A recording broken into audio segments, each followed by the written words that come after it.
राधे राधे, जय श्री कृष्णा। आज आप सुनेंगे शुक्रवार के दिन सुनी जाने वाली माता लक्ष्मी की कथा। यह कथा माता लक्ष्मी की कृपा, धन समृद्धि और श्रद्धा का महत्व बताती है। सच्चे मन से पूजा करने वाले पर माता की सदैव कृपा बनी रहती है। एक गांव में एक साहूकार रहता था। साहूकार की एक बेटी थी। वह हर रोज पीपल सींचने जाती। पीपल के वृक्ष से माता लक्ष्मी जी प्रकट होती और चली जाती। एक दिन लक्ष्मी जी ने साहूकार की बेटी से कहा, तू मेरी सहेली बन जा। तब माता ने कहा कि मैं अपने पिता से पूछकर कल बताऊंगी। लक्ष्मी की साहूकार की बेटी ने घर जाकर अपने पिता को सारी बात कह दी।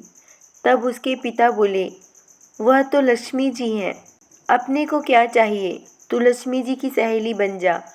दूसरे दिन वह लड़की फिर से गई। तब माता लक्ष्मी पीपल के पेड़ से निकल के आई और कहा, सहेली बन जाओ।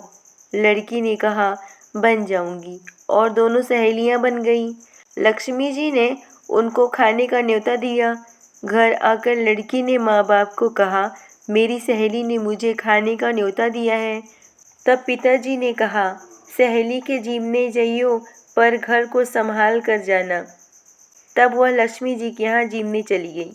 तो लक्ष्मी जी ने उन्हें साल दुसाला ओढ़ने के लिए दिया, रुपए दिए, सोने की चौकी, सोने की थाली में 36 प्रकार का भोजन कराया। जिम कर जब वह आने लगी तो लक्ष्मी जी ने पल्ला पकड़ लिया और कहा कि मैं भी तेरे घर जीमने आऊँगी। तो उसने कहा, आ जाइयो। वह घर आकर चुपचाप से बैठ गई। तब पिताजी ने पूछा, बेटी सहेली के घर जीम कर आई हो और तू उदास क्यों बैठी है? तो उसने कहा, पिताजी, मेरे को भी लक्ष्मी माता ने कहा कि मैं तुम्हारे घर जीमने आऊँगी, और मुझे उन्होंने अनेकों प्रकार से भोजन कराया और बहुत ही अनेक प्रकार के अच्छी वस्तुएं दी। मैं उन्हें कैसे जिमा सकती हूँ? मेरे घर में तो कुछ भी नहीं है। तब उसके पिता ने कहा, गोबर मिट्टी से चौका लगाकर घर की सफाई कर ले।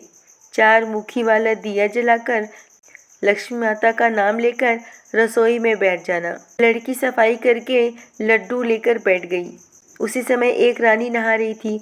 उसका 9 हार चील उठा कर ले आया और उसके घर में 9 हार गिरा डाला और उसका लड्डू लेकर उड़ गया।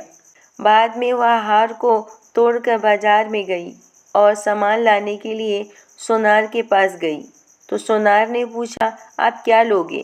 तब उसने कहा, सोने की चौकी, सोने का हार, साल दुसाला दे दो, मोहरे दो और सामग्रियाँ, 36 प्रकार का भोजन हो जाए, इतना सामान दो। सारी चीज़ें लेकर बहुत सारी तैयारी की और रसोई बनाई। तब गणेश जी से कहा, लक्ष्मी जी को बुलाओ। आगे आगे गणेश जी और पीछे पीछे लक्ष्मी जी आई। फिर उसने चौकी डाल दी और कहा, सहेली चौकी पर बैठ जा। तब लक्ष्मी माता ने कहा, सहेली चौकी पर तो मैं राजा के भी नहीं बैठती, मैं किसी की भी चौकी पर नहीं बैठती। तो उसने कहा, मेरे यहाँ तो आपको बैठना ही पड़ेगा। फिर लक्ष्मी जी चौकी पर बैठ गईं। तब उसने बहुत खातिरदारी की। जैसे माता लक्ष्मी ने करी थी वैसी ही उसने करी। लक्ष्मी जी उस दिन बहुत खुश हो गईं। घर में खूब रुपया एवं लक्ष्मी आ गईं।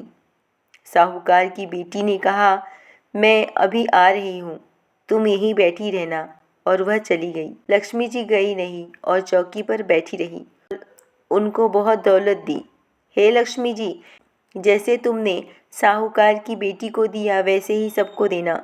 कहते सुनते हुंकारा भरते अपने सारे परिवार को दियो। पीहर में देना, ससुराल में देना, बेटे पोते को देना। हे लक्ष्मी माता, सबका कष्ट दूर करना, दरिद्रता दूर करना, सबकी मनोकामनाएं पूर्ण करना। जय माता दी।